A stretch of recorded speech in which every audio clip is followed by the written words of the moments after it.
So I'm doing another dry fast, and I wanted to share tips that I'm learning as I go. I'm not an expert at all. Obviously, none of this is medical advice, but I want to share some really cool tips that I'm learning, and there's not a lot of information out there for dry fasting. So I want to share some resources as well that are helping me quite a bit. There's a guy on Instagram, Fasting with Trevor. I'm learning so much from him. Very cool guy. He does a lot of dry fasting, intense, long dry fasting. But I feel like I love learning from people that are going through it. Obviously, books and things are amazing, but unfortunately, there's not so much in dry fasting.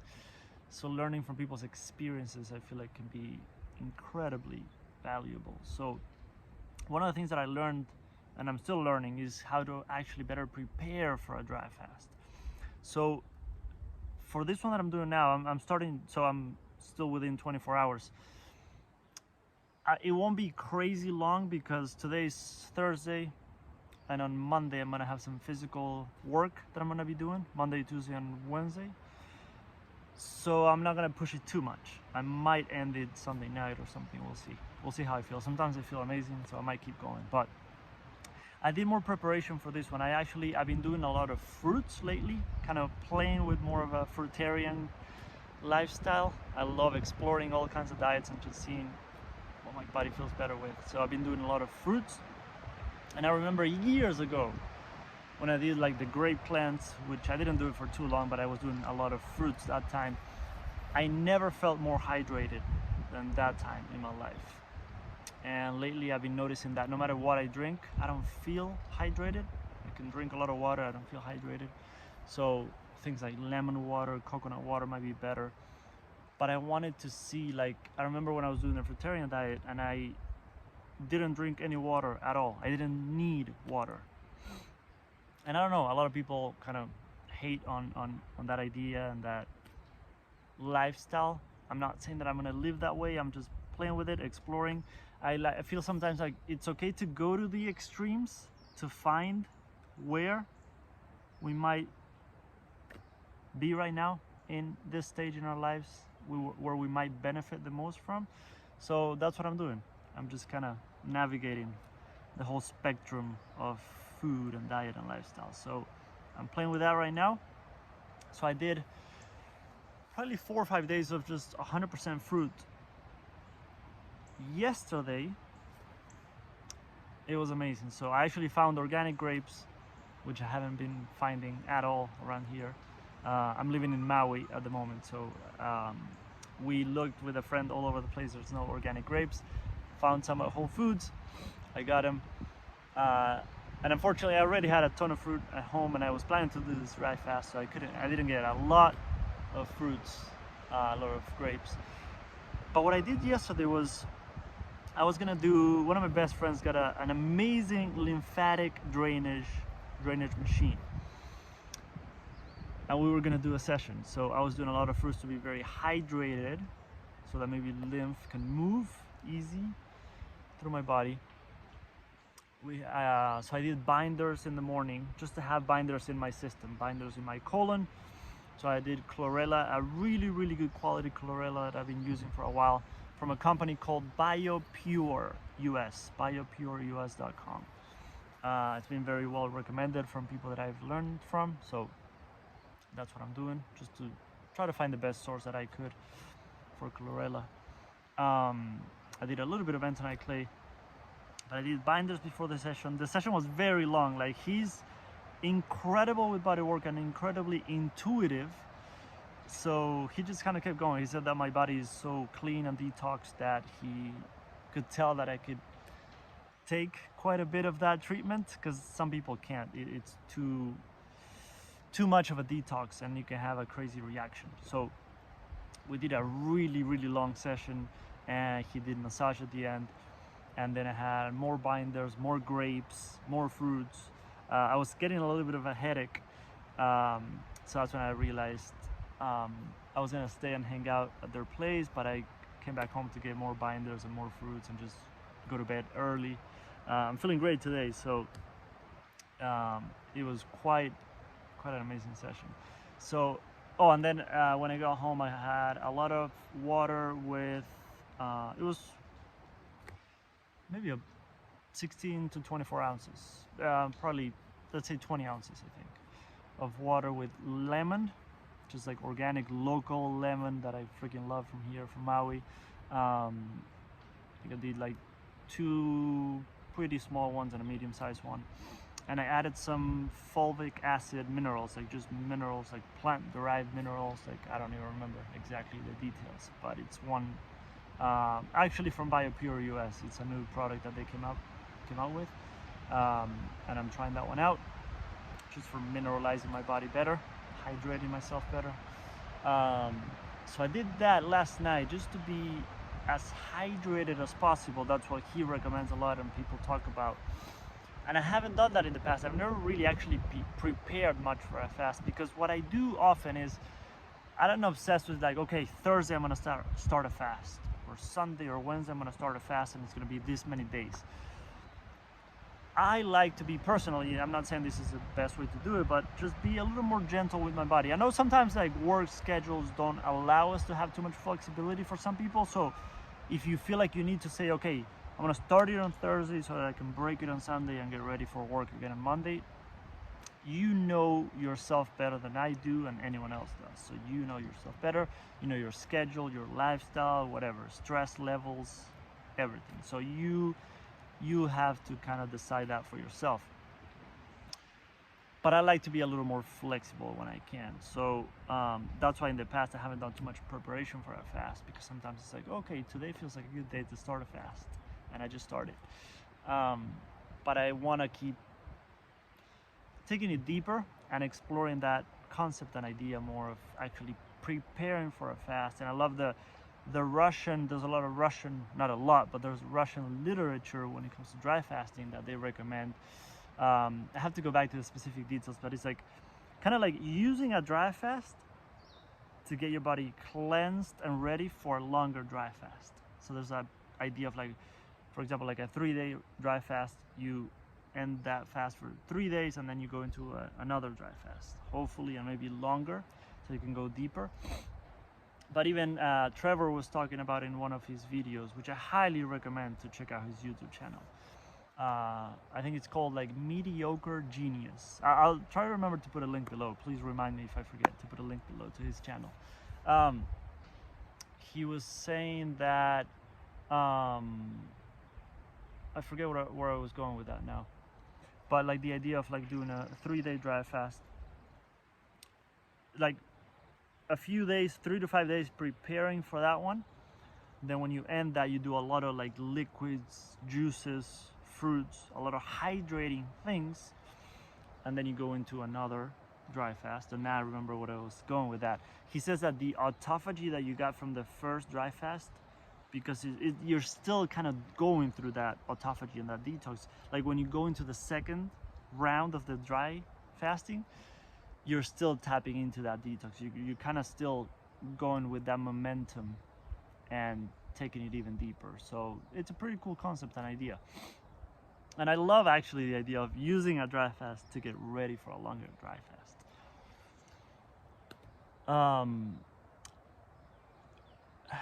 This could be a much longer topic, but an idea that I was thinking for a video, which I'm being asked a lot about this from friends and people that are here, like here in the community that hear that I'm doing dry fasting.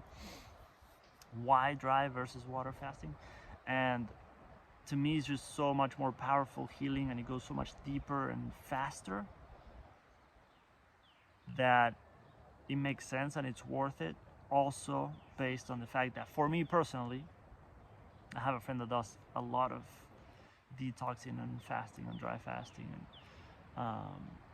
she actually has the same experience. She finds it easier to dry fast rather than the water fast. So using the dry fasting to get ready for the other one, to me, very powerful idea. Another tip that I wanted to offer, that I'm realizing and I'm learning this, the deeper I take this journey. I was doing dry fasting years ago.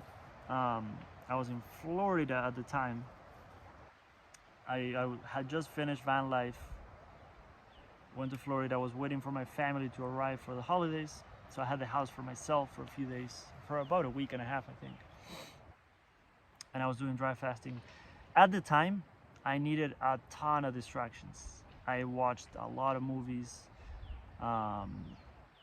like documentaries and movies and things. And one thing that I'm realizing right now is, I feel like there's nothing wrong. Like if you notice, like, I want to do this, like I want to do a fast and take my healing to a whole new level, and I really want to do this, but it's hard as hell. It's okay to need distractions. Like, of course, there's a beautiful aspect of like going out, like where I am right now, being in solitude, like no distractions. I'm gonna start making videos about combining like a dopamine detox with dry fasting. So turning your phone off or airplane mode and just completely like unplugging from everything. Of course, there's a lot of beauty in that, obviously, but one step at a time. We don't need to rush into that if our bodies are not ready. And there's nothing wrong with accepting and acknowledging the fact that maybe your body's not ready for that. Sometimes we feel less than other people we see in social media doing incredible things with fasting and with healing and the things they're able to accomplish with their healing journeys. There's nothing wrong with honoring where you're at, honoring your body as you're going through this journey, and just honoring what you need.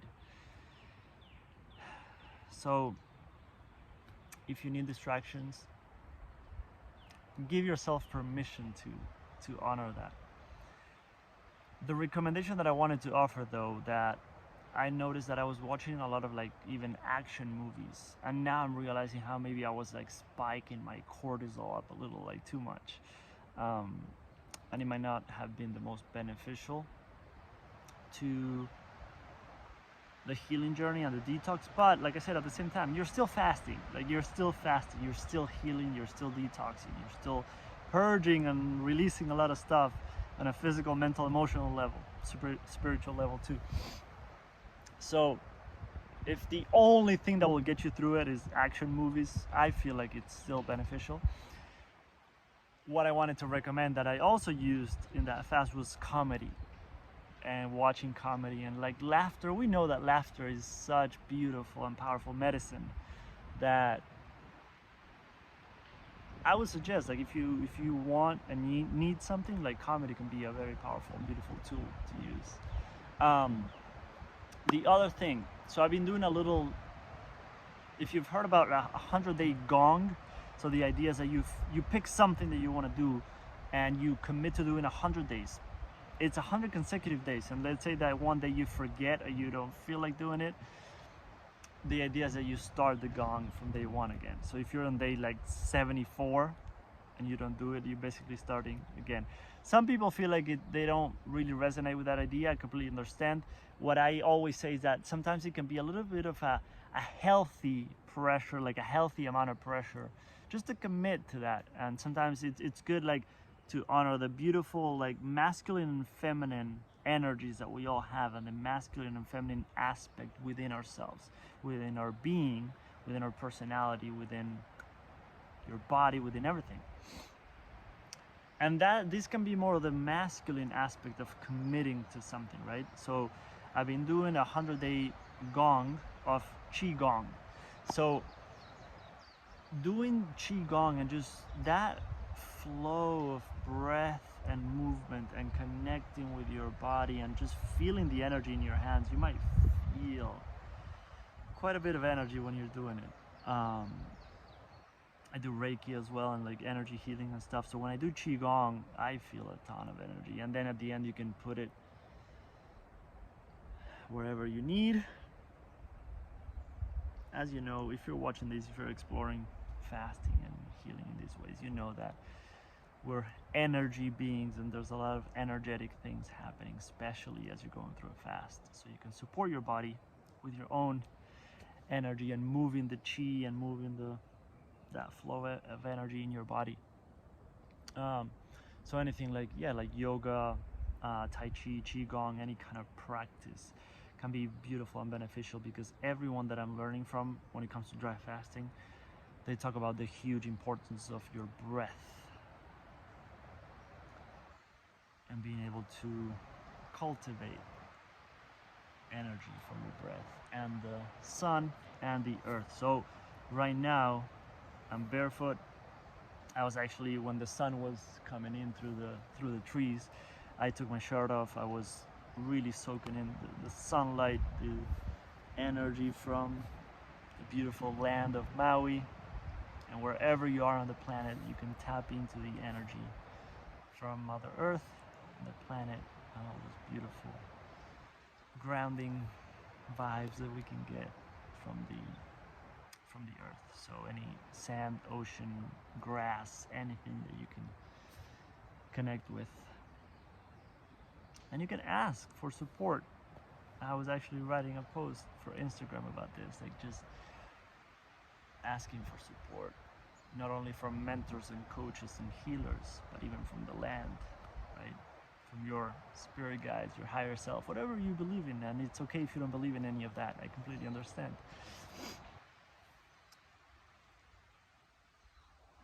When it comes to fasting and taking this healing to a whole new level, like you can ask for support from the land, from the sun, from anything. I'll just drop that little seed there, and you can meditate on that one.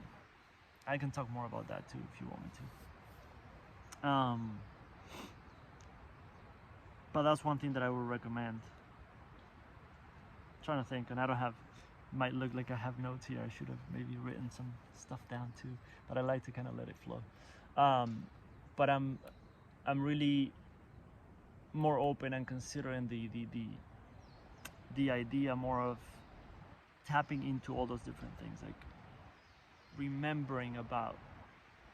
We might feel very tired and just want to stay in and lay in bed all day, but maybe we can lay out on the grass, lay out in the sand, in a park, in something somewhere. Like, I'm blessed to have this gorgeous hike 15 minutes away from my house. So I decided to come here, and the trail is kind of far away, so I'm by myself here, and it's beautiful. It's beautiful and amazing. So connecting with the land, connecting with the air around you and the sun and just everything, all the beautiful energies around us during such a beautiful process like fasting. So that was the main thing that I wanted to, all those things that I wanted to share today. I never paid as much importance to the breath and breath work in previous dry fasts that I've done. So just something that I wanted to keep in mind, that I want to share. And I want to share more as I go through, because like I said, I feel like we learn a lot from each other as we're all navigating this. So I wanted to ask you if you could share like little tips that you've found beneficial throughout your fasting journey, like anything when it comes to preparing for a fast or navigating the fast, like things that have helped you, like whether you work out, whether you rest more. Like in my last dry fast, I did a 48-hour dry fast, and then I did water for another like 12 hours or so, and then I ended the fast. I worked out both days at the gym, like because I wanted to try it out. I've been learning from people that actually work out while fasting, some of them, and sometimes not always, but I was like, I feel okay, I want to try it out. So I went to the gym the first day. It was quite an okay workout, like nothing crazy. I didn't lift heavy weights, like too heavy, and I didn't go to like failure and that kind of stuff, but it was a nice workout. And the second day I was noticing I was way more tired, so it was much quicker and much lighter, but I was still working out, so it felt nice. So on this one, I'm just gonna kind of play it day by day. I'm just gonna see how I feel. Today I have a feeling that I'm not gonna do anything. I might just kind of walk around a little bit here in the trail, but I have a feeling that I'm not gonna work out. I feel like that lymphatic drainage yesterday, that was pretty detoxing. So I kind of want to just walk, do qigong, and just be very gentle with my body today, and kind of cultivate some energy. But we'll see. Maybe I'll make another video later and share with you what I did. But I'm gonna hang out here for a while, and I have an incredible event online in a few hours, so this is perfect. A very healing day. Very, very beautiful and healing day. So let me know if you have any questions, and if you could share some tips and ideas. I would love to learn from you and then try that in upcoming fasts that I'll do. And I feel like within the community we can all learn from each other in the comments. So I would love it if you had anything that you want to share. And that's it. Thank you so much for spending time with me in this gorgeous place. I'll see you soon in the next video. I'll keep you posted on this fast. I don't know how long it's gonna go, but we'll see. Have a beautiful day.